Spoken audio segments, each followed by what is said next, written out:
Hey everyone, I'm Matt, and welcome to the Good Trouble Show. Today, Washington, D.C. journalist Matt Laslo will join us for his fifth time, count that 5, dropping a brand new congressional interview.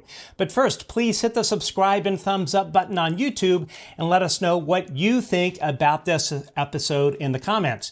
You can also find us on Twitter at Good Trouble Show and all other social media platforms at The Good Trouble Show and all your favorite podcasting platforms as well. We also need your help keeping the lights on. You can become a supporter of the Good Trouble Show by going to, there we go, www.patreon.com/The Good Trouble Show. And for the price of a coffee, you can support our work. Today, we actually do not have our chat room open. As everyone that is a fan of the show knows, we typically air on Sundays, but Matt Laslo was only available today, and we weren't able to get our chat moderators. And what most people may not know on YouTube is if you have a bunch of people come on to a chat and say the F-bomb and all this kind of stuff, and the chat is not moderated, YouTube can end up shutting your channel down, which of course we don't want. And unfortunately, we have a lot of the trolls and the folks that are part of the whole debunking crew that like to come on and try and cause issues. And luckily, I've got a group of really great moderators that boot people out when they don't abide by the rules. But today we don't have that, but hope that's okay. Anyway, nonetheless, I want to thank our financial supporters on Patreon and YouTube. You can also become a financial supporter on YouTube by subscribing. I'm not quite sure how that works. But anyway, our super chats, I believe, are still open. I'm not real sure if that works once the video is posted. But anyway, if you would love to support our channel, we always appreciate new Patreon supporters. So anyway, moving on here. Our next guest has written stories for Vice, Rolling Stone, Wired, and The Daily Beast. A staple in the halls of Congress since 2006, this gumshoe journalist has been getting members of Congress on the record on UFOs. Please welcome Matt Laslo. Let's see here. Matt, how are you, sir? Thanks for having me. Not Excellent. bad. Thanks for having me. You're welcome. Thanks for coming on. So I'm curious. You've been doing this for so long now. When members of Congress see you approach them in the hallways, do they think you're going to always ask a UAP question? Because I know you cover other topics as well on the Hill. It's funny. They kind of do. And yeah, I've been correspondent for what? Playboy, Rolling Stone, Vice, all them. For them, I covered cannabis and drug policy. I'm like, what? At one point, Rubio was like, are you going to ask me a marijuana question? And, but kind of dismissively. But then I was like, sir, you've got hundreds of thousands of your own constituents in jail for something that I grow legally in my backyard here in DC. Yeah, I'm going to ask you a marijuana question, even though it doesn't feel good because you haven't read up on it and you're fine with this mass imprisonment of our neighbors. And so kind of the same thing with this issue, especially with in the Senate side, because on the House side, if I see UAP caucus members, they're like, oh, cool. I get to talk cool shit, and I'm probably going to learn something from Laslo because he's always got a scoop or two in his pockets. Right. And then, but on the Senate side, especially Gillibrand, because when the David Grush stuff first came out last year, she came out so hot and heavy saying I want to meet with him personally, and then I want to meet with him publicly, which is called a hearing. And then she changed her tune. Well, so now these days, sometimes you can just tell by the look on her face, she hasn't read anything since we talked last time.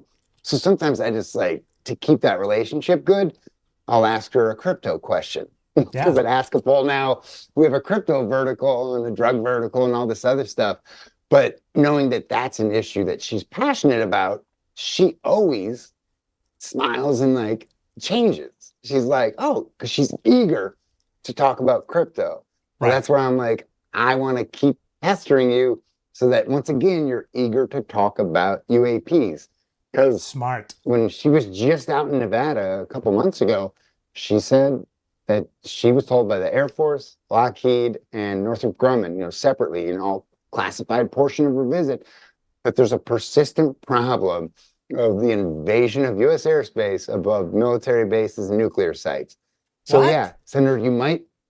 Oh yeah, Are you yeah. sure? Look at it. The last I heard, Sean Kirkpatrick said that there is nothing to worry about. Are you sure about this? Well, so what we just broke with Mark Kelly, he's, and this is where in the Senate I just adopt their language. So like outside I could even say UFOs, but UAPs is general enough to be nebulous. And Right. half the time lawmakers are like, what does UAP mean? I'm like, you're a part of the government and you guys redefined this. Oh, it was to head fake us as the public because it head Right. faked you as politicians. But like, so Kelly, he won't, he like, former astronaut, he is adamant that there's, nothing extraterrestrial, nothing of that sort. But he just pressed on April 9th, he pressed the chair of the Joint Chiefs of Staff on, persistent invasion of airspace in Arizona. Well, he says it's probably hobbyists. No, pardon me. He knows. So even though they're technically UAPs, he knows that they're either hobbyists or foreign nations. Right. Can we stop the presses? Like, I don't like, let's take the extraterrestrial part out of it. If you guys in the Senate are saying that, oh, it's not UFOs, there's nothing to worry about, it's just our foreign adversaries, can y'all just like let that sink in? Because that means you're failing at your basic duties, and constitutionally your basic duty is to protect America. And so like I'll use their terminology. So okay, we can talk about drones or whatever. But with Kelly, I'm like, wait, did you see them? No, I just know. So He's been talking to Kirkpatrick. Yeah. It just blows my mind. Well, I don't know what happened with Kirkpatrick. I do know way before he was kind of publicly known, I heard nothing good about this guy, and I haven't gotten through the entire Chris Mellon takedown of the Arrow report, but the whole thing is just a freaking joke, and it amazes me that I don't know if some of the people on the Hill are just listening to what Kirkpatrick had to say, or they've got Mick West in their ear, or Stephen Greenstreet, or John Greenwald, or whatever. But I don't know what. No. It's crazy. This is the funny thing. I think Kirkpatrick, like he's out there like on his own salvation tour for himself. If anything, even people who weren't allies, but people who, like what? Say Marco Rubio. Last time I talked to Rubio about Kirkpatrick, like a month or so ago, he was basically like, he's like, we didn't want to have to deal with this in the Senate. He's like, that's why we set up Arrow. Right. He's like, we washed our hands of this, right? And we set up, and it like makes sense. The senators they have so much on their plates, like education policy, military policy, roads and bridges, waterways, dot. Everything falls under their portfolio. So like, yeah, they're going to be torn on a million different things. Congress saw that a couple of years ago, and they said, well, there's enough public interest and there's enough persistent questions that, hey, we're going to take our constituents seriously enough, and we're going to set up Arrow, and they're going to be our brain trust when it comes to, America's skies. Rubio's kind of like, I wanted Kirkpatrick to answer these. Like, don't get come to me with these questions. Come to Arrow. Right. And like, what I think Arrow and them are trying to do, and they've kind of successfully done it, like they are refocusing the debate instead of like, they're refocusing it on, hey, look, we've identified these 500 objects. Look, there's no extraterrestrial thing. We know what these 500 are. Sir, we don't care what those 500 are. Like, good, you did your job. Check them off. Yeah. We care about the still unknown unknowns. Like, that's what the conversation is. And so with lawmakers, they kind of lazily just say, oh, yeah, that's been answered. And so even like with the chair of the Senate Intel Committee, Mark Warner, he feels like he gets an out because he's like, no, I'm Senate Intel chair, I'm Gang of Eight. I know that it's not extraterrestrial. You know, he's seen the secrets of the secrets. ... But, you know, you can't dismiss my UAP questions because, sir, your fellow senator, Tim Kaine, was just pressing the head of, NORAD or whatever, about the persistent problem in Langley of UAPs overhead. And when talking to Kaine about it, he said, the problem, the quandary is we don't really know rules of engagement in the suburbs. So that is what Tim Kaine says is the problem. So wait, Tim Kaine, former vice presidential candidate, he says, or his thinking is that, yeah, we need to use America's military to react to these things overhead. So no, you can't just dismiss it as, oh, it's not ET. Let's shoot him down or whatever you guys do.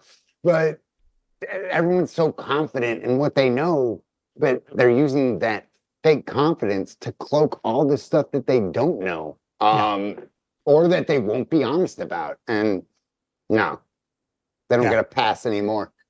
Yeah, I'm with you on that, brother. The thing, if I were Congress, and really the American people should be asking this question. We know that the Aero operating budget is classified. I tried to find it out through back channels and had no luck. Oh, really? Nice. But do you know what it is? Well, no, but that's that exclusive I sent you with Senator Boozman from Arkansas, because this week we haven't introduced it, or we haven't dropped this new exclusive at Askapol. We just dropped it in tandem with this wonderful podcast here in the Good Trouble Show. That's right. But yeah, Senator Boozman, I never know how to pronounce his name. Is that Boozman or Bozeman? Sorry, I like Senator. Booz. I think Booz is better. So last year when I interviewed all 100 senators about David Grush's claims, Bozeman, he stood out to me because he was like, wait, you know, and you could tell he was like eating popcorn. He's like, wait, tell me more about what they're saying about this issue. You know, he's like, yeah. And he was like, yeah, people's, or our constituents, they're really engaged in this. You know, so you could tell it was on his radar, not necessarily from his committee assignments, like he's not on intel or armed services, but it's an issue that he's like sensed from the public and also one that, you know, he's interested in. But kind of like Rubio and Arrow, he's like, I trust my colleagues to handle this one for me. Well, he's a defense appropriator. So like knowing that he was intrigued about the issue and like cared about it, I just went up to him this week and was like, hey, do you guys fund Arrow? You know, which to me sounds like just a stupid question. Pretty basic. All my journalism students out there, like sometimes those most basic questions are the best. Yeah. Because what have we learned? A senior defense appropriator, because this guy's like the top Republican on the Agriculture Committee, so he's in leadership, you know, in Republican leadership. He's like, I don't know. I'll have to look into that. And so that would make sense what you said, that there's not a line item.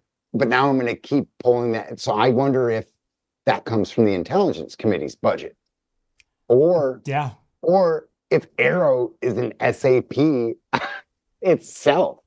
You know, like I just don't know. That's a good point. I didn't even think about that. And the larger point I was going to make earlier is that, you know, this Arrow historical report is nothing short of a giant pile of steaming shit that every American should be just flabbergasted by the amount of money that went in to produce that. You know, I think it was even Christopher Mellon who said that if he were in grad school and he submitted that as a report, the one that Sean Kirkpatrick wrote, it would get a failing grade. It is such a joke. It boggles my mind that Sean Kirkpatrick even has a job. And what's interesting is you know, this guy seems to fail up. Not everyone knows this, but he was kicked out of Space Force. He was run out of Space Force Really? Yeah, he was run out of Space Force, and somebody needs to FOIA that. Maybe not John Greenwald; he's busy with a side business. But somebody else needs to, to FOIA that. So he goes to Arrow. While he's at Arrow, he hands business to the Department of Energy, the Battelle Memorial Institute, Oak Ridge National Labs, and then he gets a job after he leaves. That is illegal. That's against federal policy. Anyway, don't get me started. My blood pressure is going to start going up. But one thing I would say, because I kind of do, I'm a communications professor, media professor, and so I kind of see what Kirkpatrick is doing. He's polishing his name. He probably came into it with, preconceived notions or whatever. And like, I get it. What? I've been a reporter in DC 18 years, contributor at the big dogs, 3 pieces for the Atlantic, Playboy contributor, Rolling Stone, etc. Like, I get that a lot of people roll their eyes at me because I'm now like the UFO reporter. But I'm like, no. I'm not going to let you roll your eyes at me because last year you let American airspace be invaded by a fucking balloon. Yeah. Like, end of story. Yeah. And we have foreign nations who you assume, as a senior senator, you assume that what's hovering over U.S. military nuclear sites, it's not extraterrestrial. It's just our adversaries. Like, what the heck are you talking about? And so with Kirkpatrick, like, the easiest thing to do is to wag the dog, make everyone's eyes go over there. When Kirkpatrick, so he's on this like media tour or whatever he was for a few months, like salvaging his name by like, giving the insider story of all these terrible people. No. The last few months you were in your job, you know who knocked on your door? The principal and the other principal. Because we broke it at Askapol, we had Gillibrand go to meet with him to press him on saying, hey, whistleblowers, our active duty service members and veterans, and commercial pilots, they do not trust you and your organization as a repository for what they know. So whistleblowers don't feel good with you. Gillibrand brought that message to him. So did Senator Rounds. And the two of them separately, they're both only there's only 6 members in the Senate who are on both the Armed Services and Intelligence Committee. Those are 2 of those 6. So they know more than others. Well, then you also had, which we broke, Senator Warner was like, Senator Warner, the chair of the Intelligence Committee, him and the vice chair, Rubio. So it was a bipartisan problem that the Senate noticed. Senator Warner and Rubio went and met with Kirkpatrick last year and said, hey, basically, you are failing at your most basic duty. In Rubio's mind, that's to like do our thinking for us on this issue. But hey, Congress set it up and they paid you to do what they paid you to do. But so Kirkpatrick, I get that he's now like leaning on these lazy, tired tropes of like, the community, like, they bet. Yes, there are some, no, let me put it this way. There's a lot of energy and a lot of intelligence in the UAP community. Some folks in it, and I've seen other folks in the community, take care of their own and like tell some of those voices like, hey, tamp it down a little bit.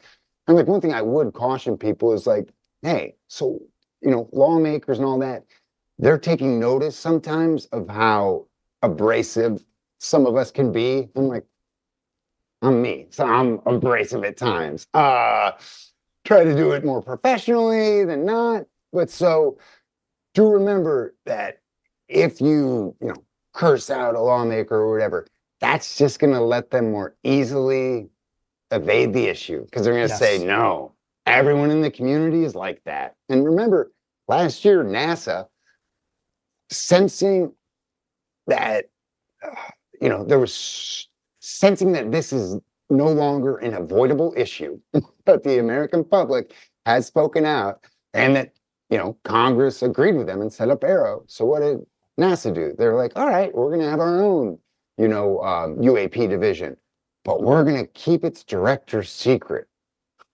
which is the stupidest. That's a joke. They had to reverse it within like 5-6 hours. But Right. so like there's this thinking in the government and with lawmakers that, oh, we don't want to deal with this community because some of them are just rabid wild animals. Y'all don't give them that out, because they're able to not answer our very simple, plain, direct questions because they rely on that Kirkpatrick trope. And that's like what we cannot let them do, because they're literally, what did that Arrow report say? It said, hey, look at this. We know what these 500 objects are. Arrow, you're set up to tell us what the other 300 or 400 objects that you can't identify are. That's what we care about. So we don't care about your certainty over, that was actually a spy balloon. Oh, look, that was actually a drone. That was a hobbyist drone. No, we care about the other ones. And so, yeah, I'll let Senator Mark Kelly call them drones. But hey, you've never seen them. The military hasn't seen them. They don't know what they are. So, like, sure, you guys don't want us using UFO anymore. Oh, you have the term UAP that most senators don't even know what UAP means. So, like, sure, I'll call them drones. Yeah. Where did they come from? Where were they made? And that's something that the U.S. Senate cannot answer, even though they evade the issue with like a little laugh. Like, no, don't let them laugh you off anymore. Be serious, folks. Agreed. And I'll just say one last thing. In terms of Sean Kirkpatrick going and doing this sort of media cleanup tour after really David Grush kind of showed the world his true colors, him doing that is him like trying to polish a turd to a high sheen. You may be polishing the turd, but a turd is a turd. That being said, so I've got 7 clips I want to get through, and I know we only have you for an hour, so I'm going to keep my small talk and rants to a minimum. If I've already kind of gone over that. So anyway, first clip I want to show. I'm only here for your rants. But I want to get through all your great interviews, though. These are gold. So the first one I'm going to play here. This is from Senator Mike Rounds of South Dakota, who, by the way, is the ranking member on the Senate Armed Services Committee. So let's play the clip. Look at this young man. You didn't get to go home yet. Huh? I know, right? I live here. Do you remember the name David Grush, the UFO whistleblower? Yeah. One of your House colleagues, House Republican, wants to hire him on their staff so that he can help them with their investigation into SAPs, special access programs. What do you make of that? I don't think there was anything that disqualified him from that. We most certainly don't ask the House who they should hire, and they don't ask us. Yeah. Well, it seems like over here, it just seems like they're doing a full-throated investigation into something very different. Over there, looking into like extraterrestrial life or hidden programs. But it seems like over here, you guys are very focused on foreign nations, potential drone intrusion, stuff like that, or special development of this. Yeah. Look, we're recognizing that there are things that are difficult to explain sometimes, and our biggest concern is for national defense purposes. What are they? Where are they from? And the natural suggestion is they may very well be either ours or an adversary's. We do not want to get into a position of exposing any one of our very sensitive programs. Yeah. But we're not sure where they're coming from. So if the House wants to include specific language, we try to. Are you read? Are you read in on every program? Well, you'd never know if you're ready. But the U.S. contracts, there could be something that you don't know. Yeah. So wild. Something you don't know. We don't know if we're read in. You're a United States Senator. Yeah. On the Senate the executive branch. On the Senate Armed Services Committee, and he knows that he is not being told everything. I mean, that speaks volumes right there. So, a few points here. So he obviously knew. Wait, just before you jump in on that, real quick, correct the record. I've got my stupid, nerdy Congress book. in your intro, so it's actually Roger Wicker, who's the top Republican on armed services. Ah, But okay. Rounds is like fourth in seniority, but like he's still stout. And Yeah. he's one of those two members who's on intel and armed services. So he's a former governor. He's quiet, he's nice South Dakotan, like hiding under the radar. Like he's very powerful. Like Yeah. with how nice he is, like keep an eye on him. Like he's one to watch, even though he's not going to be like a Rand Paul or a Ted Cruz throwing bombs on the Senate floor. He's going to actually be making an impact on legislation, from your perspective, for better or for worse.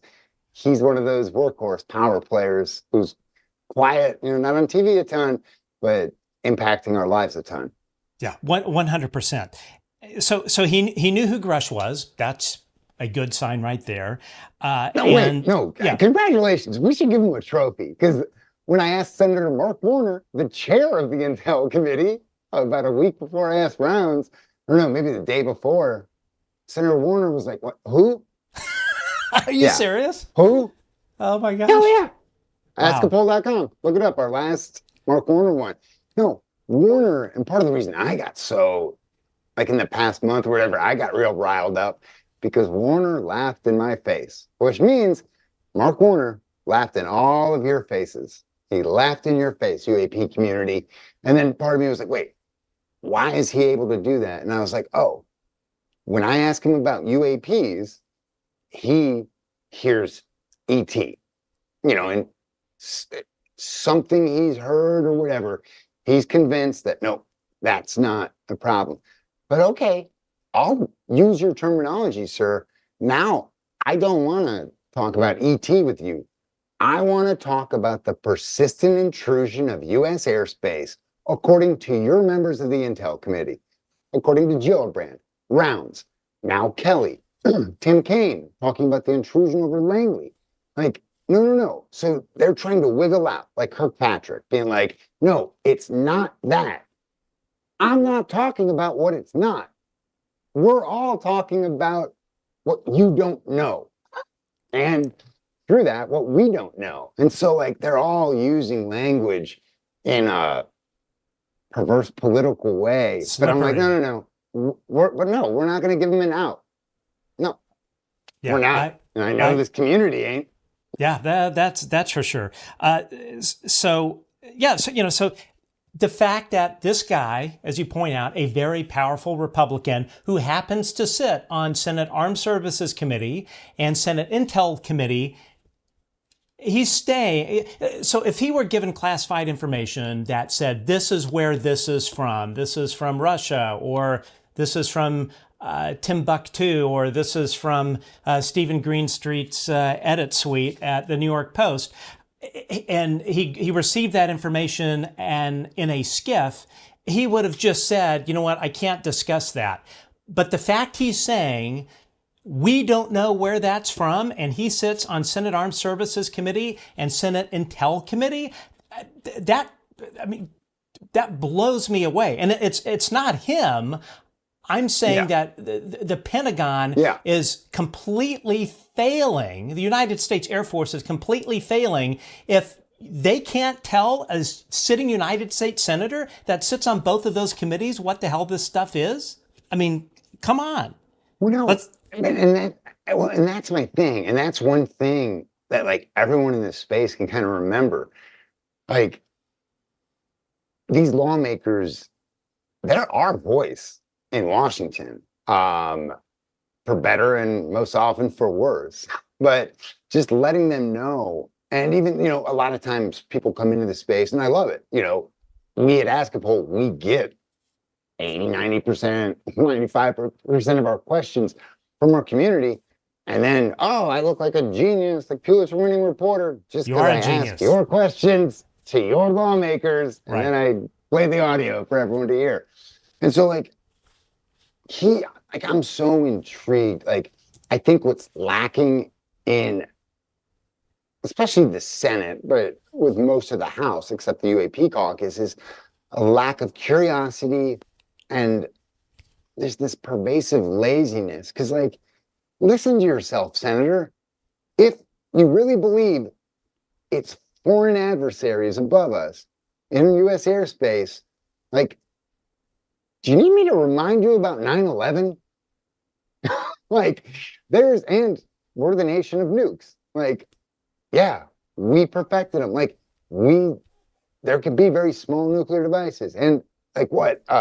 Senator Kelly, what did he use as the example for the drones that they're seeing in Arizona?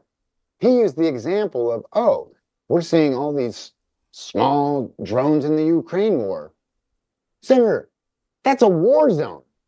So are you saying, like, let's just work on your level, use your language. So cool, it's not extraterrestrial, but it's being used in a war zone to kill soldiers and sometimes assassinate them individually, as we've seen in atrocious attacks of drones chasing soldiers around tanks and then blowing up that individual soldier. Like, so are you saying that those drones are in U.S. airspace? Because let's have that conversation in front of your constituents. Like, yeah. It's crazy. I mean, it's terrifying if you think about it that way. And then maybe just like pause, senators, and like acknowledge that we don't know what it is. Like instead they're so rigid in this like historic tropism that I'm like, no, they were tired tropes then. They're more tired now that we're in the age of videos where, yeah, everyone's recording their own stuff and you can't hide from that, y'all. Yeah. Okay, let's move on. This is Democratic Senator Jack Reed from Rhode Island speaking about the same thing. Who is the chair? Oh, sorry. Who is the chair of Armed Services? Who is the chair? Okay. Hey, how are you? Good. Curious. Do you remember a memo sent out by the Joint Chiefs of Staff on UAPs last May or whatever? It's interesting because it rose to their level and they seem to be recognizing it. Did that come across your radar at all? Not last May, no. What has come across has been the multiple sighting and engagement of UAPs across that secure space of like Last year's NDAA negotiations, do you know who gutted Schumer's UAP amendment? No, I don't. No. This never came up in your talks? Not that I can recall. Yeah, thank you. Yeah, I'll tell you, Representative Mike Turner. Anyway, a couple of comments there. Well, I couldn't hear. Listeners might have not heard, or it might just be me, but in there, it's fascinating. So this is where I'm learning as I go on this issue, and I'm learning to really adapt my language and stuff. And so that one, I was asking, chair of the Armed Services Committee about what Mr. Dean Johnson, I believe, the FOIA he got, saying that, the Joint Chiefs of Staff sent a memo in May 2023 on UAPs. Like, that struck me, and struck others for other reasons, but for me, I'm like, this is the Joint Chiefs of Staff. It's on their, big pile of issues, which is huge pile. And it rose to the top for them to send out this memo. So like Reed, he's like, I don't recall that specific memo, but I do know this. There's been a lot of intrusion of U.S. airspace since May. And I'm like, really? Like the fact that, he's probably not supposed to really say that, because remember the heads of armed services, Reed and then Wicker, top Republican, they're, what's the fancy word?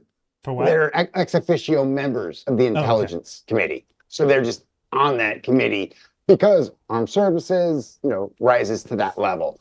And so like the fact that he's like, no, I don't know about that memo, but I do know about the persistent invasion of U.S. airspace since last May.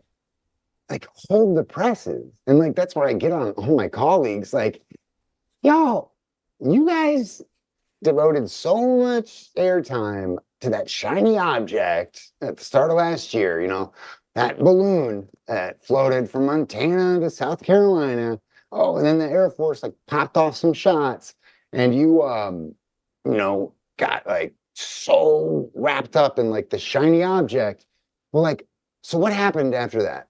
The Air Force, after they shot down 3 objects in about 3 days or whatever, they freaked out the American public, in part because they freaked out Congress. And so what did the Air Force do to address that problem?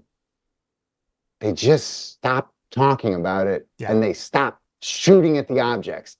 They didn't deal with the problem of all the stuff in U.S. airspace. Nope. They just, see no, monkey see nothing. Like, no. Bury your head. That is why Askapol is here. We're that thorn in your bottom of your foot. All right. Okay, next one. This is from Democratic Senator Mark Kelly of Arizona, the astronaut. Here we go. Former astronaut. Right now. Hey, how are you, sir? I was struck by your questioning the other day on the persistence of intrusion of U.S. airspace above sensitive military sites. Were you pleased with the response? It's like drones around. Yeah. Yeah. How'd that get on your radar? Are you guys having those? Like, I heard We've had this problem in Arizona around Loop. Yeah. And on the Barry Goldwater Range, it's one of the bigger restricted airspace. Because Kaine brought it up with Langley here. And he was happened too recently. And he was saying the rules of engagement in suburban areas would be different. It seems like, has that ever come up, the rules of engagement out there? Or do they not even know what they're looking at? So often, we don't know who these drones belong to. Yeah. My suspicion is a lot of it's, obvious. Yeah. But some of it is also very likely to be, foreign nationals doing surveillance with a low-cost system that are, somewhat expendable, and it's hard to track them. How do you know they're hard to take them down? How do you know their drones are low cost? Like, have they retrieved some of those? In some cases, they have. Yeah. Yeah. And you can do a lot with a cheap drone. I mean, we see that in Ukraine every single day. Yeah. So we need to get get a better system in place. Yeah. And also deter people from flying around military bases. Yeah. Myself and Senator Grafley have legislation to do that. It's got multi-jurisdiction to. Yeah. And so we'd like to get that legislation passed, and that would provide penalties if you're found going into airspace above a military installation. Yeah. And that would deter some of it. It's probably not going to deter our adversaries, but at least then you could bring the numbers down, and you could more effectively and aggressively go after the remaining drugging. Yeah. Have you seen any of the images? Have you in classified setting, or have you asked for it? No, images of drones flying around bases. Well, Gillibrand, she was just in Nevada and said she's going to fight in this year's NDAA for more sensors, because she says right now they don't even know what is above them. But drones are pretty small, right? Yeah. And typically a U.S. installation. We've always benefited as a country from having, being on inside. We got a big ocean. Yeah. We generally don't worry about being like attacked domestically. Yeah. So our military bases are not, they're not well defended. Yeah. So they're not on the front line in any kind of way. Yeah. But now with these small drones with sophisticated detection systems, cameras, they can do a lot of surveillance. Yeah. All right. My first question to you, listening to this recording, this was either taken at a casino in Las Vegas or at the checkout stand in the supermarket. I don't know one of the two, but I don't know what was going on. The tram running underneath the U.S. Capitol. So the tram that goes from the Senate office buildings to the Capitol. It's the loudest spot in the Capitol to get interviews, but it's the best because if you remember last year we had at askapol.com, we had a exclusive with Senator Mark Warner, chair of the Intel Committee, where he's like, hey, can we go off the record for a second? No, sir. I've got you alone on the tram, and I know your office is 2 stops away. So even though they're clanking and clunking in the background, there's nowhere for you to go. I don't know. I think so with Warner, I was like, no, you know me, always on the record. Well, once the tram landed, I allowed him to go off the record at the end, you know. But on the tram, I'm like, nope, you got to talk to me. I don't know. I would have stuck with the story that you chased him down in the Safeway. That would have gotten you a Pulitzer Prize for sure. So there was a bit of a long clip, but yeah, what were some of the highlights there that you think are worth pointing out? Yeah, I mean, dude, like, listen to that and let it sink in. What did the senator say there? America, because we have, we're protected by 2 oceans. Oh, our military bases aren't that protected. Really? Like there's an insanity to me because I'm like, for one, we drop about $1 trillion a year, give or take a few 100 billion, but like that's what we spend on our military and our military industrial complex that's just completely woven into the Pentagon these days, which is a new line of questioning I'm doing, especially on the Senate side, kind of asking that President Eisenhower military industrial complex, because obviously the UAP caucus in the House is investigating whether these SAPs or special access programs that the whistleblower David Grush has brought up, whether those SAPs are hidden within, Pentagon can say, no, they're not here. There's nothing to see. Well, if that's inside of Northrop Grumman or if it's inside of Lockheed Martin, then technically the Pentagon's being accurate, and so there's this curiosity that to me is just completely lacking. Like Kelly and Warner and these folks in the Senate, they've gotten this pass, or pardon me, they think they've gotten this pass to just say no, like Arrow, no, it's not extraterrestrial. That's not the question. The question is what is flying in U.S. airspace? That's the question. And if senators really took that question seriously, they might stumble on ET, But the fact that they've been given a pass by many of my colleagues over that, like we now have senators openly talking about the regular intrusion of U.S. airspace. Like, did we just normalize that? Because you failed us all if you did. Stop spending our money so poorly. Right. Like, what do we learn with it? Pardon me. What do we learn with those Air Force shoot-downs? That, like, the U.S. can't shoot. Well, for one, we're so advanced militarily that we don't have anything to stop a balloon. So, like, I know Northrop and all of them want to keep selling us more, fighter jets and stealth, all this for billions and trillions of dollars. Guys, maybe y'all should think about like having some high school students just like make an air balloon, because maybe that's what you need over your air base. Right. Like maybe let's just go lo-fi. And so like there's this insanity in their thinking that is just insane. Like they're like, oh no, we've washed our hands of like, it's not ET. We know that. That's what they say along with Arrow, and Arrow gets them covered for that.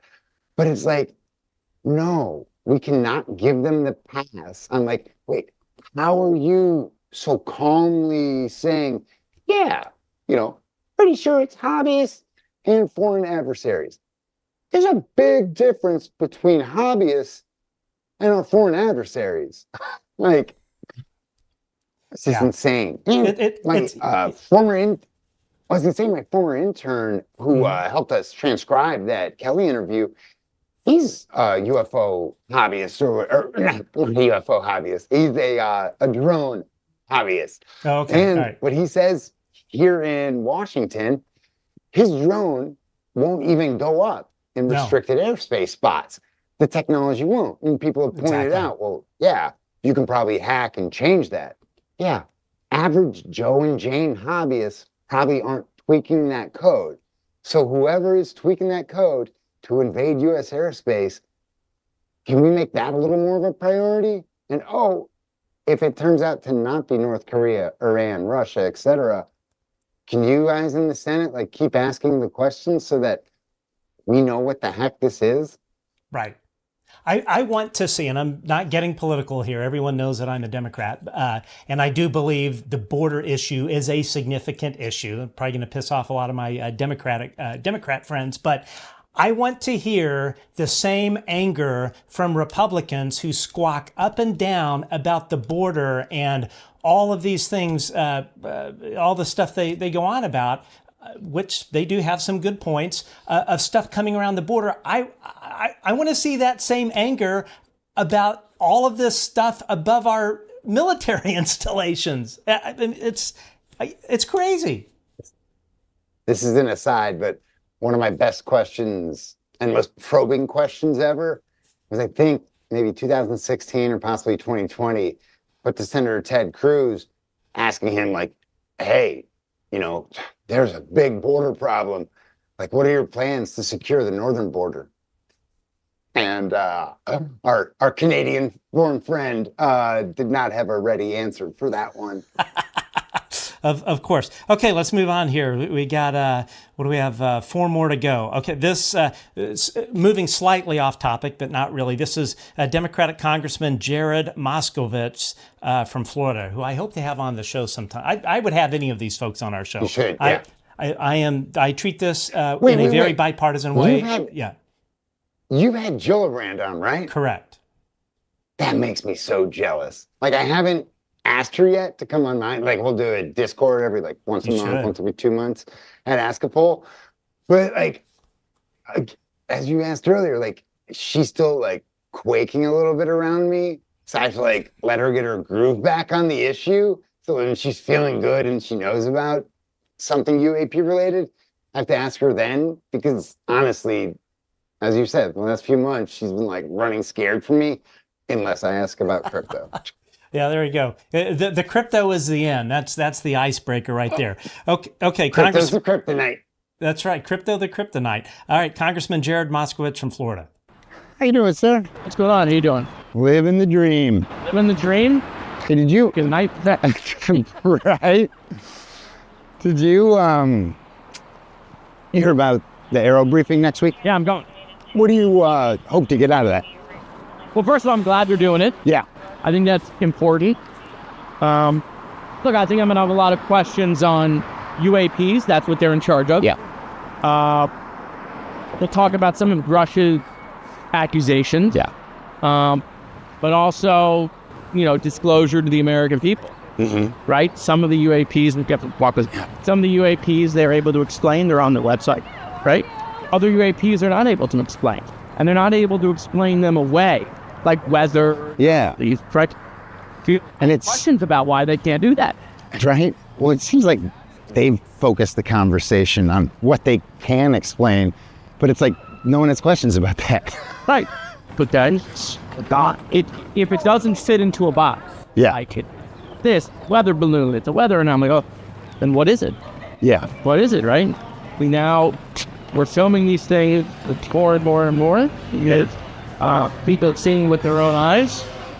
Why can't they explain what they are? I think there's going to be a lot of focus on that. We haven't had any discussions about David Grush and his security clearance. So that's something that's been discussed previously. Yeah. Right? Because we would try to get him into a skiff, and the reason why they were not able to do a skiff is because, one, it won't get approved, but two, because they took his security clearance. Yeah. But no resolve on that.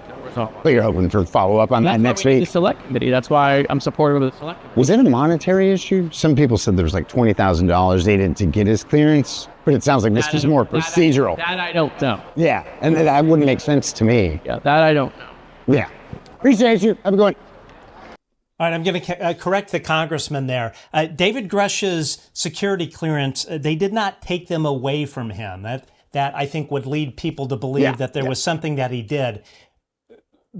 Grush, I mean, and this happens with anybody that exits the military. He was read out. So when he's read out, he's read out of all the SAPs. They were not removed. Okay. Anyway, your reaction. But that said, a part of the hangup on being able to get Grush to then testify in a skiff or, give a briefing in a skiff or whatever is because, it's kind of catch-22. Right. Oh, he doesn't have a security clearance. And so that's where we broke the news at Askapol about members of the UAP caucus potentially, Eric Burleson potentially hiring him on staff to, get everything floating around his brain, because there's been all these hurdles set up for the UAP caucus and their investigation. And they're like, all right, maybe we bypass all this BS by just hiring the witness whose information we want. Because, try to tell me as a member of Congress that I can't candidly talk to my staffer, And so that is still interesting. My takeaway from this and some of the others is, some people in the community will hear one of our, new interviews at Askapol, and they'll be like, look, see, told you. That proves my point. That proves my point. No, y'all. I have to remind myself daily. I interview 535 liars for a living. Politicians, they may not be overtly lying, but politicians are chameleons. And I'm a media professor. I have trained Trump press secretaries. I have trained Pelosi press secretaries. I teach them. And first day of my courses, I slam the door shut and I say, your politics, stay out there. I drop an F-bomb in there, but I'll keep that out of here for now. But so the mechanics of what and how they're dealing with this is interesting because it doesn't feel to me maybe U.S. senators on Intel committee, it feels to me like they have some knowledge that the UAP caucus doesn't. They're senior members of the Intel committee.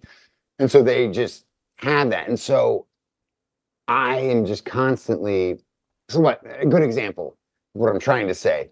After the last SCIF briefing, AOC, Alexandria Ocasio-Cortez came out of it, and she's got a very wise comm strategy after classified briefings. The most photogenic and eager to talk to the press, young progressive, her rule is nope, just not talking. She's like, I was just in a classified briefing where I signed something that said, if I disclose this, I go to jail. She takes that very seriously. And so she's got a wise rule. Don't talk at all to the media after leaving one of those. So I wait a week or two. Next time I see her after that, I ask about that, but I don't mention the SCIF briefing, so I kind of take what I learned from other lawmakers leaving it and I come at it from that angle. And so that's kind of what I'm doing broadly with Congress. Not weaving, but it's becoming a tapestry, but it's taking every little bit and every little evasive or lack of knowledge. When one lawmaker tells me, oh, I don't know. Well, then I can go back to another lawmaker and say, well, hey, your colleague says they definitively don't know. Why are you saying maybe? And so it's just playing them off each other, not in a, way we played our parents off each other growing up. I never did. Actually, maybe it is a little bit like that. But yeah, I don't look to any one lawmaker or any politician for the answers, But and kind of the beauty of Askapol is I know we've got subscribers, in our free tier who are members of Congress. We got lawmakers or whatever looking at us, what we're doing. But then we also have people in the intelligence community, veterans or current service members. And I'm on Proton Mail encrypted. I'm on Signal encrypted, WhatsApp encrypted.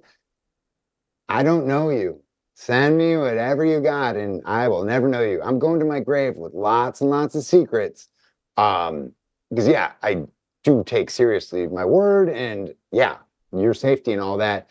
But especially the kind of the power of Ask-A-Poll is when our community is sending us their knowledge and their research, and then asking lawmakers about that, because yeah, they're not allowed to talk about classified material.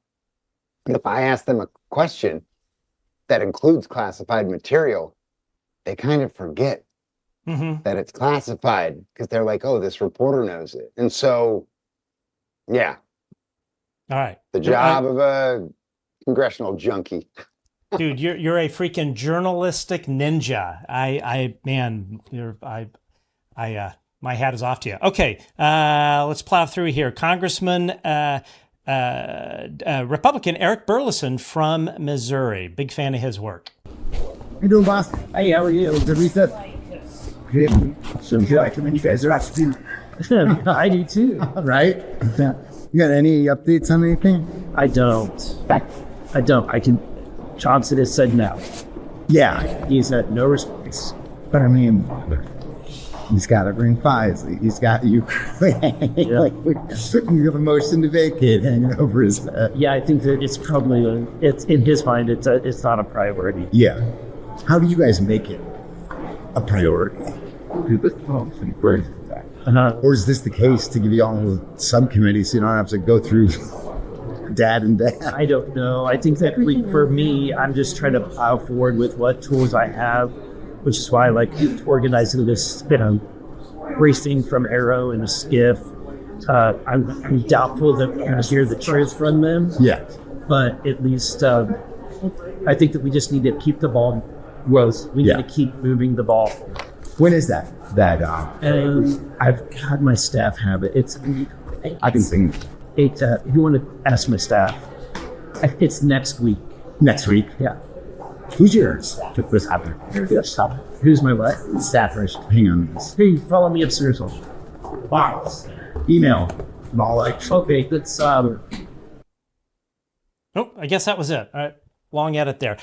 So what really stuck out to me was, and the audio is a little bit hard to hear there, of course, when he's talking about going into this briefing with Arrow. And of course, Sean Kirk quadcopter is gone, but he states, quote, doubtful we will hear the truth from them. He doubts that Arrow is going to tell them the truth. Some things never change. And this is where, again, like there's a wisdom in that, because he has to go and they have to check off all their boxes. And if anything, by the end of this Congress, I mean, it's kind of like every month or whatever, they're building a better and better case for, hey, give us our own select committee, or give us a subcommittee on UAPs, because it's kind of going through that drudgery or whatever of being turned and twisted. Like, the members of the UAP caucus were so offended, and rightfully so, and as should all of us as Americans. Like, they are the ones in charge of the budget. Congress runs things. Everyone's got this flipped. We like the shiny White House. That's the thing to look at. No. According to our Constitution, which, thanks, Mom, mine's got my initials in it, or actually one. I've got like 40 of these. But according to the Constitution, Congress is where the power's at. And so you're kind of seeing Congress, even though so every time these lawmakers on the UAP caucus say I don't know. I haven't gotten an answer for that. That should offend us all Americans to our core. They are the repository. They're in charge of the purse strings. So they're in charge of the oversight.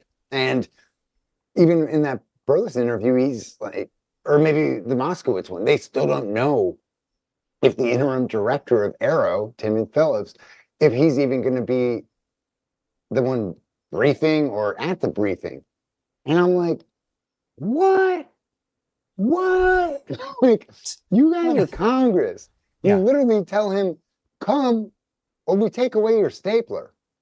Like, we're literally going to take away your probably like crappy HP computer until you do this. Like, literally. No. And so I think Arrow has been resting in that,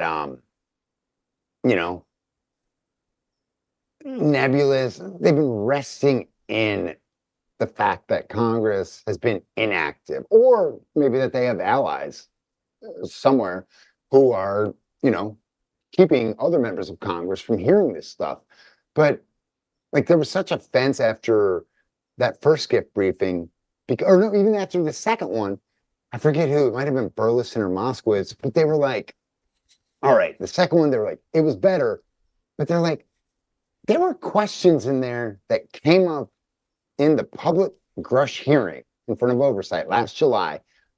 They're like, they should have known that we were going to ask that. In fact, they were more like, there's no way they didn't know we were going to ask that. So the fact that they didn't bring that or weren't able to speak about it, they're like, that's offensive. And if you remember, at the, Grush testified in July. Last fall in 2023, we had the first gift briefing. It was mostly UAP caucus members. Outside of it was just News Nation and then Ask a Poll. So me and then their 4-person crew. And if I remember right, it was like basically just UAP caucus members in there. So like 6, 7, maybe. Well, so whatever happened in there, whatever tactic the intelligence community and / the Pentagon used blew up in their faces. Because fast forward to January 2024, when there was this second skiff briefing for those members, Tim Burchett tells us there were 16 members in there, from AOC, Nancy Mace to, Burchett and the Freedom Caucus folks. But then there wasn't just 16 lawmakers in there. Outside of it was, News Nation, Ask a Poll. But then there was Fox News, CNN, Axios. I think my friend from the Hill, their defense reporter was there. Pretty sure Washington Post. So like, whatever they did to try to like bury this and make it go away by using their like same old tactics of stall, delay, and playing. Hey, baby. My puppy just got up. Sorry about that. Ah, good. But so, see, he gets riled up when I get riled up about Arrow. Whatever tactics they deployed blew up in their faces, and there was more intrigue from members of Congress. So that's why I'm curious what happens this week, whether Arrow has kind of realized that, hey, they can't, like, the smoke screens aren't working. And if anything, they're redoubling it, like doubling the members of Congress interested, because it's probably doubling the numbers of complaints that constituents are giving. Yeah, I agreed. Okay, moving on here. This is Senator John Boozman from Arkansas. Hey, here, let me bother you with calls. You're right. For Airspace, right? Yeah. Well, you guys in charge of funding Arrow? Yeah, it's the Isle Domain Anomaly Office or whatever, the UFO stuff. I don't really, to be honest, It doesn't come up as a line item. It probably just falls within the broader Pentagon budget. And to be honest, I don't know. Interesting.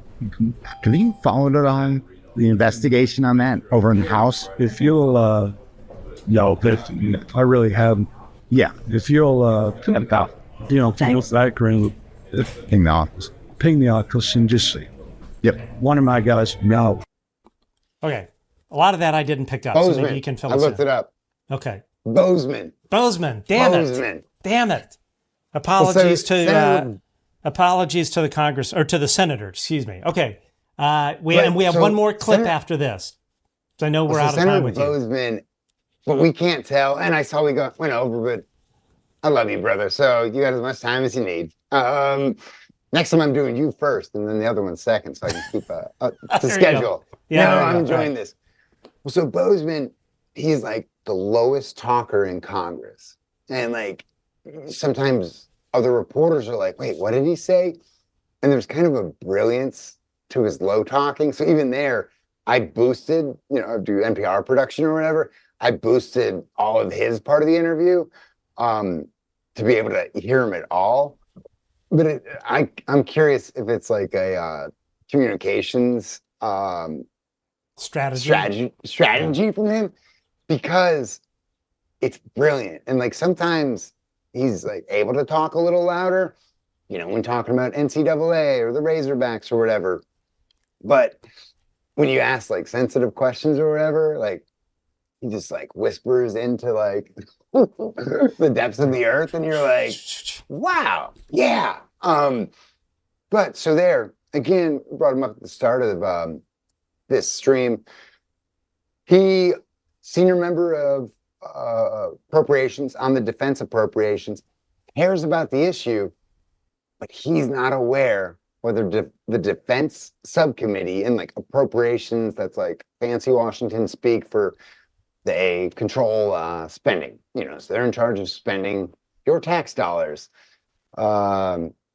Hats off to accountants everywhere ahead of tax day, and so sorry for all your lost dollars.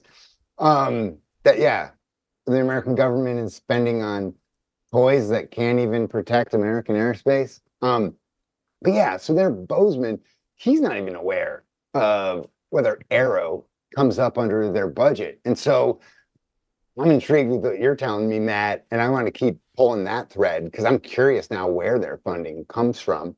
Because especially if lawmakers aren't, well, because what?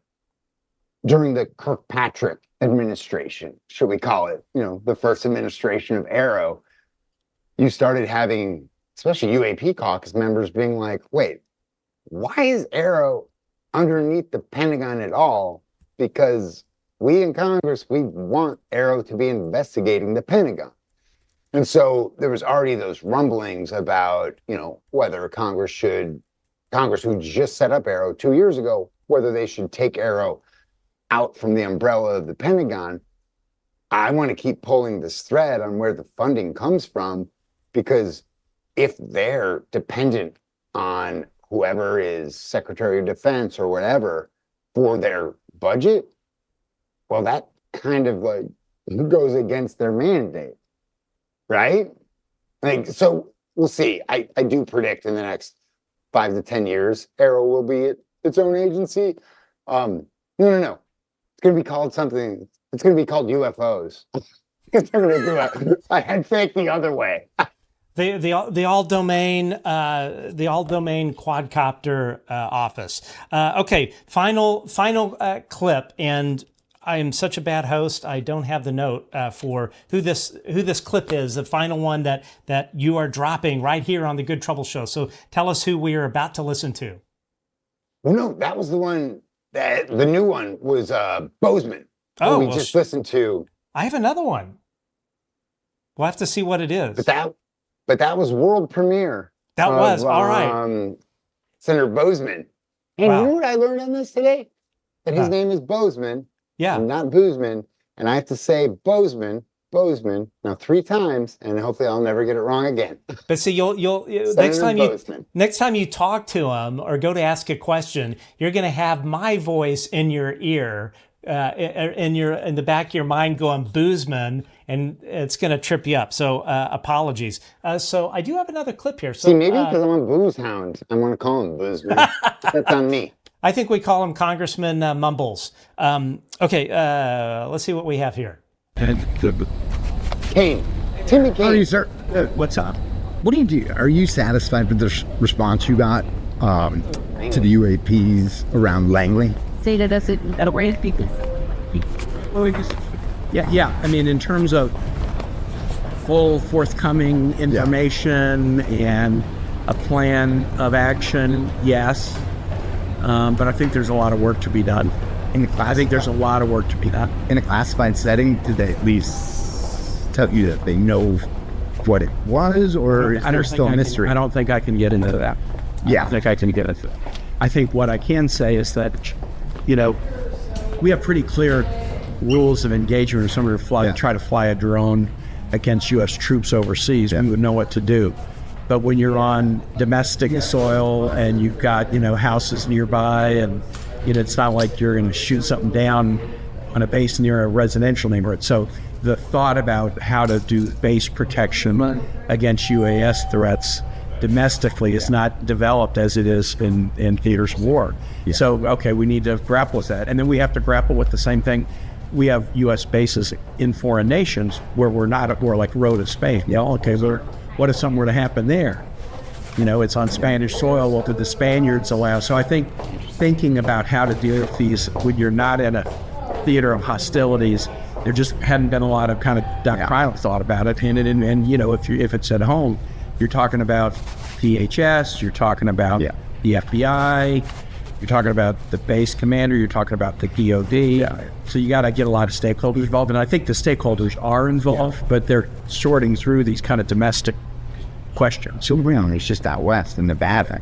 Same persistent. You're just the same problem. Persistent out there. Why not? I mean, there's a lot of desert around those bases out there. I don't know. Rules of engagement? Yes, they hadn't really thought through the kind of the rules of engagement, and it's local, state, federal, and is it a defense or is it because it could be a hobbyist, and is that a crime or isn't it? Some airspaces are protected. Some airspaces are sensitive, but they're not protected in the sense that it's illegal to fly a drone into them. So we just got to think about stuff like that. How are you feeling with the TikTok bill? I'm going to spend time on it after we get the approach bill done. I'm a co-sponsor of the Senate bill called the Restrict Act. I like the approach of that bill. When we're done with the approach, I've asked my staff, okay, show me the Restrict Act, which I know very well. Show me the TikTok bill.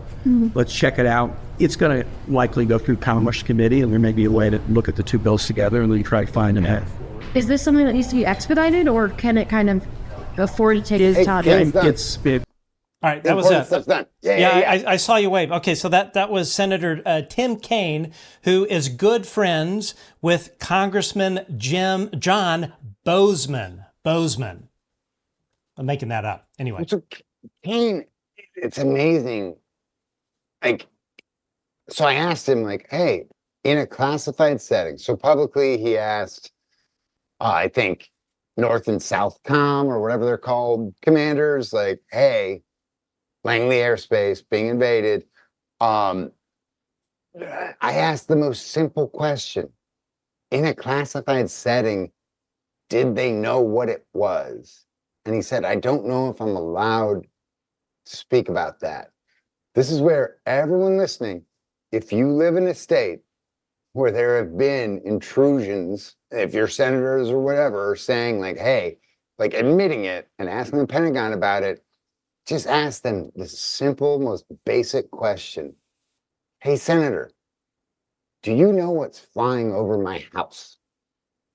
Do you know what's flying over my kid's school? Because former vice presidential candidate Tim Kaine says he's not allowed to talk about what's flying over military bases in suburban areas in Virginia. At least I think the Pentagon should be able to say, yeah, we can't talk about it, but we know. America, we know. We got this. Trust us. They're not saying that. Yeah. They are not saying we have a grip on this. Just trust us, which would backfire. Come on, we're 2024. Yeah, maybe in the white picket fence, Truman era there. Yeah, before he dropped the atomic bomb. Yeah, that era, there was some trust. These days, no. If you're having a senator, so whether it is military industrial complex and contractors, whether it's foreign nations, whether it's ET, does that even matter? Our government, which spends roughly $1 trillion a year, especially with the intelligence services brought into it, that budget is so massive and bloated. We should demand at the very minimum, especially around tax day, hey, what is flying overhead? And if they say, hey, we got it, and then we find out in a decade, oh, they're playing around with some Iron Man type suits, cool. But the fact that right now they can't or won't say publicly we know what's in American airspace, get the fuck out. Literally, if you can't tell me, I'm here in DC, mile from the Capitol. I've always joked with my mom, don't worry about me. I'm not going to feel a thing. The Capitol gets incinerated, I'm not going to feel a thing. You know, I'm just going to be gone in that first blast. But right now, we have a Congress that is actively saying, like, their talking points are, we don't know what's in American airspace. Really? Because I'm going to keep having that conversation every day you're on the job and not doing your job. Because, like, the most basic duty you have is to tell us what's in our airspace. Because guess what? We all fly on planes. Like, are our commercial planes going to run into one of these objects? Can you at least tell us that's not going to happen? Like, so, like, they're in this universe, in this bubble, this Beltway bubble, where the thinking that prevails in Washington these days is, you know, this is classified. It's classified whether they even know what's in American airspace. Well, I say we get a new government. You know, I say we get a new government. Like, throw all of them out. Because you, Congress, if you're not demanding answers, or if you're not publicly confident, saying, hey, I'm Mark Warner, I'm the Senate Intel Chair, I'm Gang of Eight, I know what's in American airspace, and don't worry, we got it. They're not saying that. Right. They have no confidence. They cannot publicly say that they know what's in American airspace. And, like, forget your wiggle room. Like, there's been pressure on them to declassify, and there's been bipartisan support in Congress to overhaul the classification. And, like, a little bit of that got through in last year's NDAA, or National Defense Authorization Act, but a sliver of it. So Congress was having a conversation about broader declassification, and especially House Republicans. They can really flex on that. That's something that unifies many of them and kind of unifies them with the AOCs and the progressives. So, like, the fact that they're still relying on these old tricks of the trade, which is, well, I don't know what J. Edgar Hoover's doing. Yeah, like, no. We are supposed to be in this more awakened era, because guess what? We're all on the internet. And, like, the fact that they're not even coming out, and that they feel no need to. So I would blame my colleagues and even myself in the newsrooms and the media. We're failing because we're allowing them to be like, nope, it's not ET. Trust us, bro. End of Just conversation. trust us. Yeah, but no. They're not saying don't trust us. They're just saying it's not ET. They're not saying don't. Not NHI. They're not saying trust us. They're saying we can't talk about whether they know what it is. Really? Like, I think the more they hear from the public about, hey, what's flying in my backyard, like, that gives them power to either overhaul things or, to pressure the Pentagon and them. Because, I mean, yeah, we're America. They're giving about $1 trillion a year. Like, look at our new Bozeman posts on Askapol. It's a picture I came across in my photo stream or whatever that I took in 2018 during the freshman orientation for the initial members of the squad. You know, that was that class, 2018. So AOC, all of them. And what is it? It's missiles. It's like shoulder missiles. It's huge, because there's just like a military industrial complex fair at the Capitol for the new freshman members of Congress. You know, and they're showing off all their toys that they buy with our taxpayer dollars. And, like, what did we learn last year with the balloon incident? And then after it, you know, Air Force shooting down 3 objects in like 3 days. And then again, they stopped shooting down objects, not because the objects weren't there, but because there was outcry from the public, and the public got freaked out.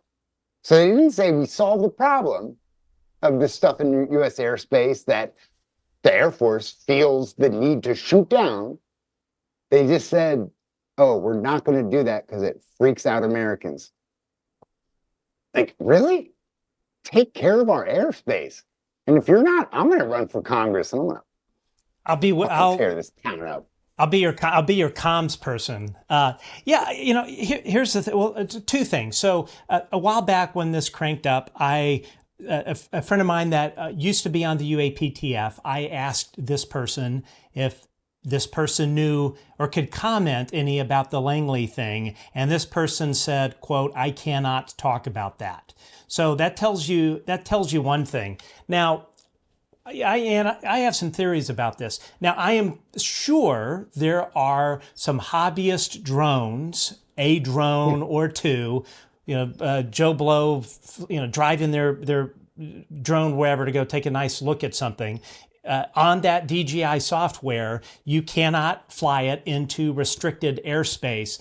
But I do not believe for a second that it is a foreign adversary with swarms of drones. Number one, if you're a foreign adversary and you're flying swarms of drones over Langley Air Force Base, if I'm China or Russia and I'm the person doing it, I'm going to think to myself, you know what? If I've got 50 drones staying on station for an extended period of time, chances are some of them are going to get knocked out and go into foreign material exploitation. And they're going to figure out what it is. They're going to figure out who it's from, and that will virtually be an act of war.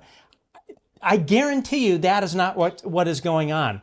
If you, at the Langley incident, I think it was Dean or Marek pointed out that an entire fighter wing from Langley had to be relocated because it was interfering with operations. So you've got that, number one. Number two, there's no origin. There's no clear origin. The length of time that these things are on station defies any state of the art in terms of that technology.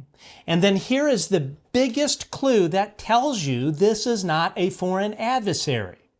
When the Pentagon has to bring in a highly classified surveillance aircraft from NASA and sit and suck up electronics intelligence and signals intelligence and have that airborne platform loitering for hours on end, sucking up data, that tells you they do not know what this stuff is.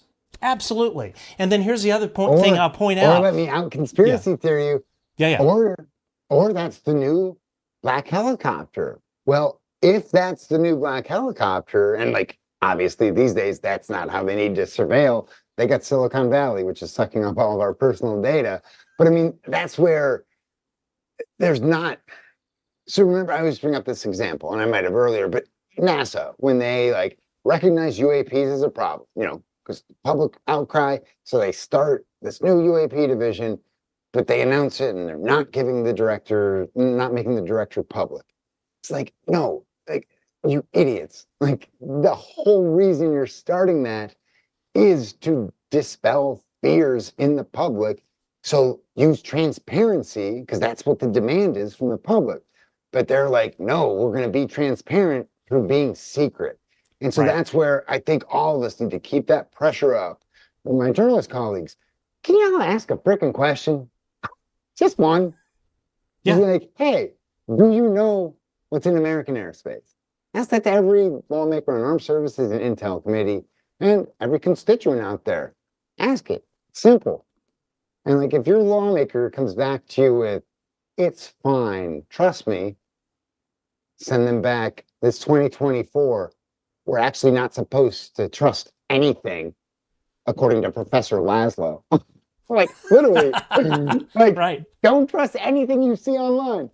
Doubt yourself. That's what we all are supposed to be doing these days. Right. And our government is supposed to be along with us in that process because we are in the misinformation era. That is our era, the era of misinfor and disinformation. And so, Joe Jane public and Joe Jane media freak out a little bit. like demand an extra level of transparency. Well, and here's the thing. Already the government in general has a credibility problem. They are doing... Oh, really? They're doing Tell themselves... that to my neighbors here in Washington. But seriously, Matt, they are not doing themselves any favors. I mean, you look at the Arrow report in and of itself, which clearly they're lying to the public. The Pentagon made a huge strategic mistake.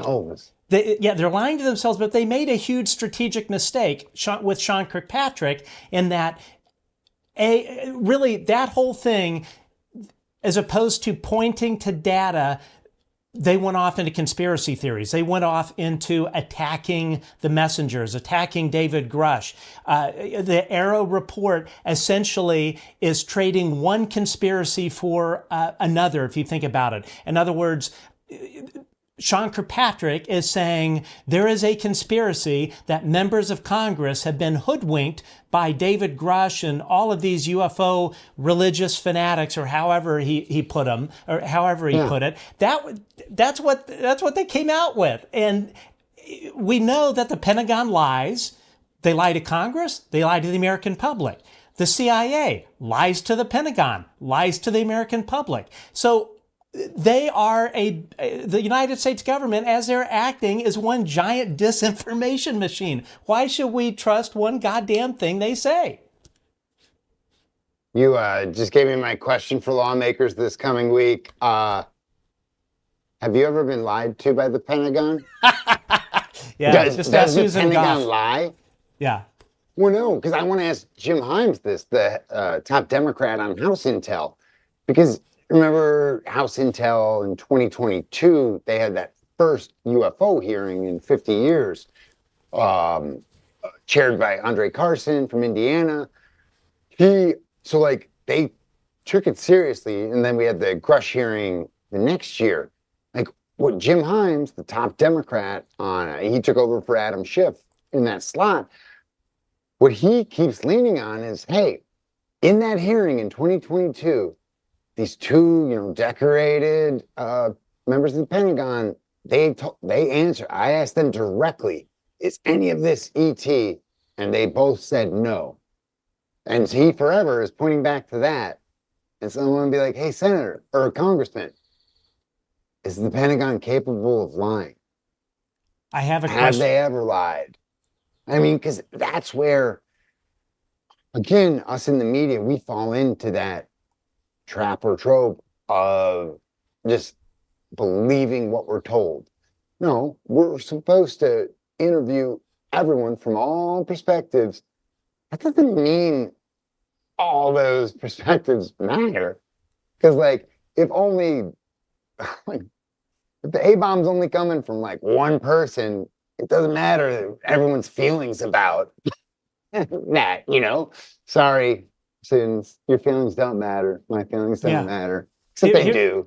Yeah. Now here regarding that hearing you're talking about, ask one of them if they were aware that former OUSDINS head Ronald Moultrie, if they were aware that prior to the hearing, he refused to get briefed on UAP. He did not want to get briefed on it until after he was done with the hearing. And what does that tell you? Right. There you go. And then the other, ostriches. Ostriches all. And but literally, I would not, I've been in DC 18 years. I used to cover music. I love music. I got novels. I'm 35,000 words into a novel. I want to do that. But I got to babysit these kids because I've been there 18 years, which actually now I think it makes me there longer than 70% of these lawmakers. So the fact that they're they need guidance, and the fact that they think they can still get away with, this is more Professor Laslo, but my fear for US politics these days, whether you're right or left, is we're not, and I did my MA thesis at Hopkins where I teach on increase in partisanship from the 80s. The problem a decade ago was hyperpartisanship. Our problem these days is not hyperpartisanship. That's a symptom of the problem, but we're not disagreeing right and left. we're in two different universes having two different conversations.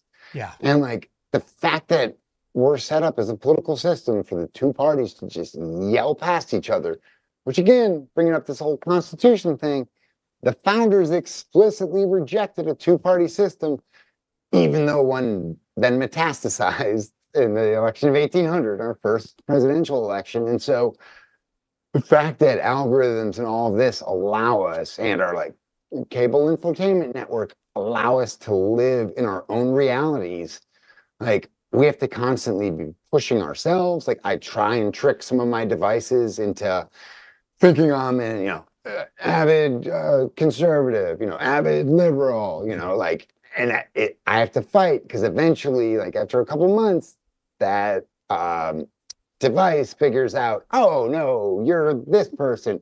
We already know who you are. And it's like, no. I am nothing you think I am. I just Google a lot of crazy shit. And so that's where allowing, like, we should not give these lawmakers a pass. Because what I call this, like, this new era of pop politics. What have we mastered? Like, not public policy. Because what? No one's happy. What have we mastered? We mastered the art of selling doom. And so, like, I study a lot of Fox News and Newsmax. Guess what? Like, if you live in that reality, looking at your Republican colleagues, having them like on the fence about the Biden impeachment, and you're a traitor. Like in that reality, no, like he is guilty. ... And so like understanding these different universes, but like that's where all of us on this issue need to help bring lawmakers back to reality. And like the Pentagon has realized that they, these days especially, like they can wag the dog in different directions and lawmakers kind of follow their lead. And so like right now, it seems like they've done a great job taking all the curiosity, at least out of the Senate. In the House, there's still curiosity on this issue. But like in the Senate, it seems like even though the curiosity on extraterrestrial or whatever craft, that curiosity's gone, but what is left in its place? Now this general acceptance that U.S. airspace is regularly invaded by our adversaries. That's the new world that they've accepted. Don't accept that. And like, you don't have to come at it from the ET angle. And again, like I don't use UFO or whatever when I'm talking in the House. I usually don't even use UAP, or pardon me, in the Senate. And I usually don't even use UAP. Now I'm just like, I'll even say drones. But like, do you know whose drone it was over Langley? Like, if you don't, then why? Then why? This is why, and how? Again, tax day's coming up. They somehow got about $1 trillion of our bucks, even though we're in the national debt and all this. And like, again, the Pentagon, they're still living in this old world, buying all these big, bad new toys. Again, maybe they should be investing in an air balloon that goes really slow. Maybe if it's just these small hobbyist drones, maybe they should invest in a net. Maybe the net will catch our adversaries hovering over our bases. Or maybe they need to think a little broader and a little deeper, because for one, Pentagon might not have the resources, or the Pentagon might not be asking the right questions about what's above them, or they're not being honest to Congress about what's above it. And like, I would honestly love if after next week's or this coming week's SCIF briefing, if lawmakers came out of there and they're like, hey, it's all good. Nothing to see here. We got it. Because I'd be like, oh, cool.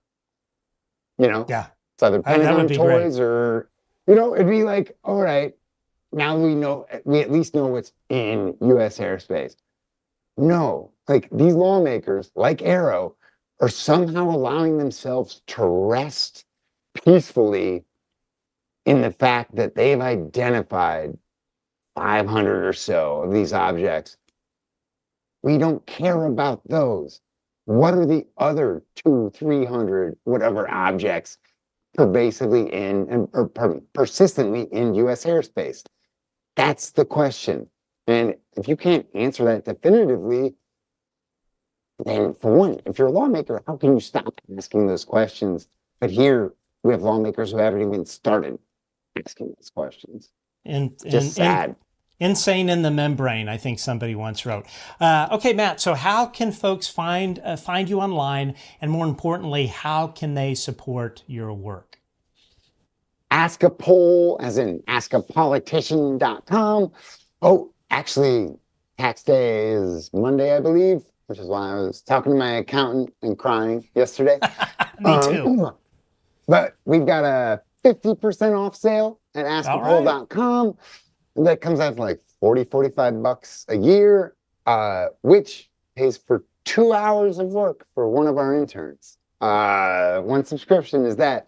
But no, our whole community, it's literally like, I'm very busy. I am over busy, which I'm working on.